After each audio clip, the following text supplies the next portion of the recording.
nagtanong sa atin alin daw yung tamang version kasi ang dami daw. Alin daw po yung i-download dito.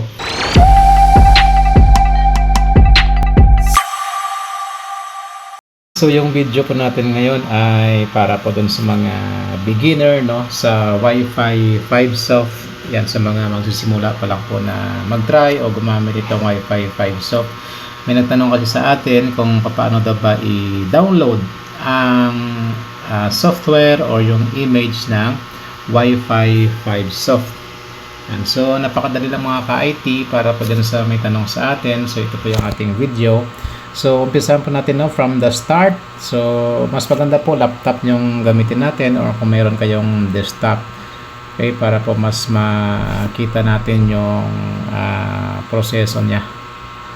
Yan. So i-close ko lang muna to. Umpisa natin sa una. So una, magbukas tayo dyan ng ating browser kung meron kayong Google Chrome or Firefox, so any browser will do po. Ayan, so after mag-open na yung ating browser, i-type natin dito sa address bar yung Wi-Fi. Ayan, so may nagtanong sa atin kung bakit daw hindi nag-open yung Wi-Fi 5 soft na website. So i-check nyo po ng maigi itong website, no, yung web address.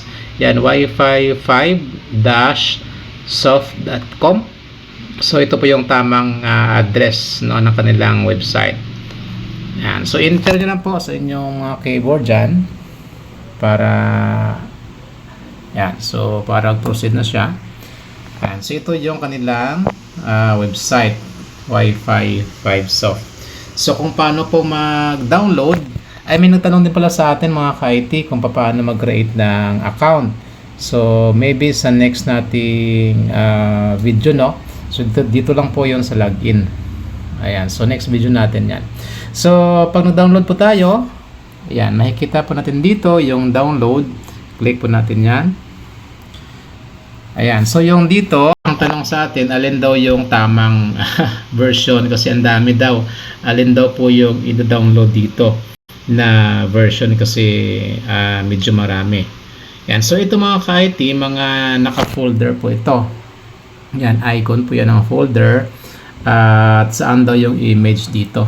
So pag binuksan po natin yan, yung folder, halimbawa ito, nandyan po yung mga image sa loob. Yan, so nandyan po yung para sa OPI 5. Mayroon dyan sa OPI 1, OPI PC. Ayan, so ito po yung mga image nila. So, sa akin, yung ginagamit ko dito ay yung 3, baba ko lang. Ayan, so yung ginagamit ko dito ay yung 3.5 74. Ito po. Ayan. So, ito po yung ginagamit ko.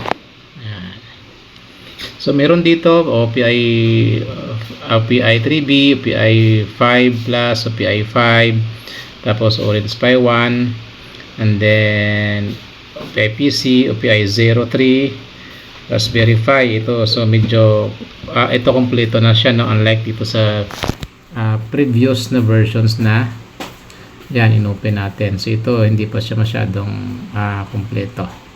Yan. Okay, so ito po yung ginagamit ko, yung 3.5.74 CR5. So open natin po yung folder, click natin yan, tapos dito sa loob, dito na po tayo pipili ng mga OS, no? Depende po yan sa kung anong board yung gamit natin.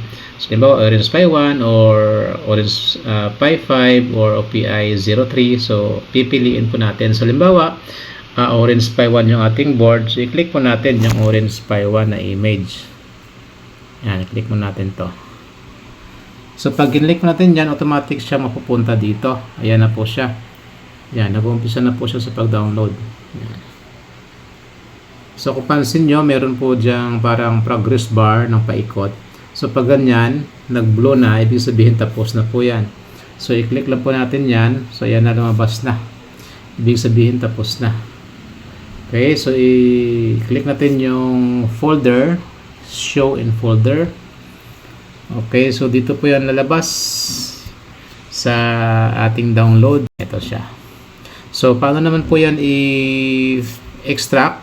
Kasi nga, naka-zip file pa siya or naka-rar file.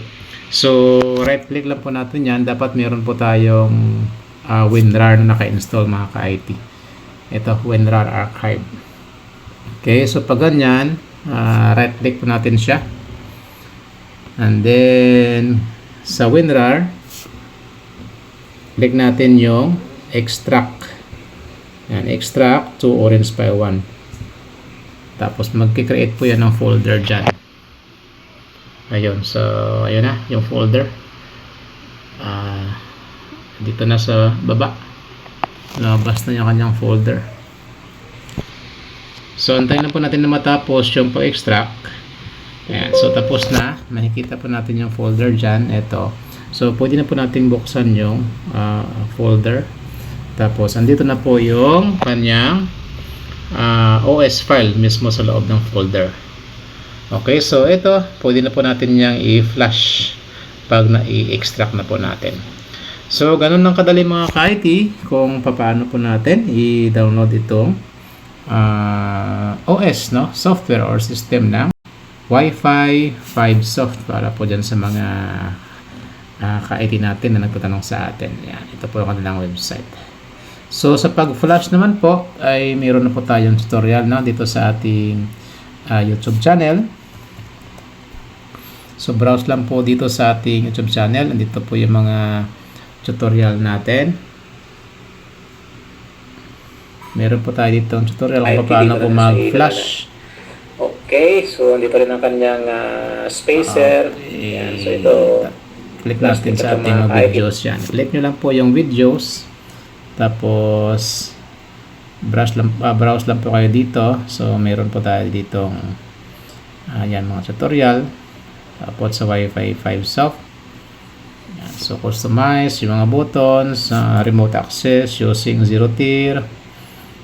Tapos, mga GPIO pins. Tapos, ito naman yung pag-customize din mismo, no, ng mga portal appearance natin. Tapos, meron din po tayo dito para diagram, no? Yan, sa ating OPI 03. Tapos, VLAN setup sa ating Wi-Fi 5 soft. So, pag kayo ay gagamit ng Wi-Fi 5 soft, so meron din po tayo dito ng tutorial sa pag yan, revoke ng license. Ito. And then, meron din tayo dyan pag nag-activate ng license. Ito po. Yan. So, sa mga nangangailangan po ng license, naghahanap po ng license, ay available po sa atin. So, PM lang po kayo mga ka-IT sa ating FB page, ka-IT Piso Wi-Fi, para po sa gusto bumili ng license. Okay? So, ito po yung ating video. I would highly recommend OneDay.com because it can streamline your operations. License sa Wi-Fi Philippines is an and then, nalabas dito, meron tayo makikita ng tatlong okay, so yun ang mga ka-IT kung paano mag-download. So, meron na po tayo mga tutorials dito sa pag-activate ng license. So, pipip lang po kayo sa ating page. So, ito po yung ating page, no? Okay, so sa mga nag-PM pala sa atin at nagtanong kung paano daw i-activate or mag-activate na.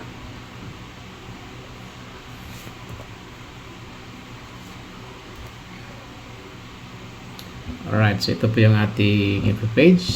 PM lang po kayo dyan mga ka-IT para po sa inyong mga inquiries. So maraming salamat.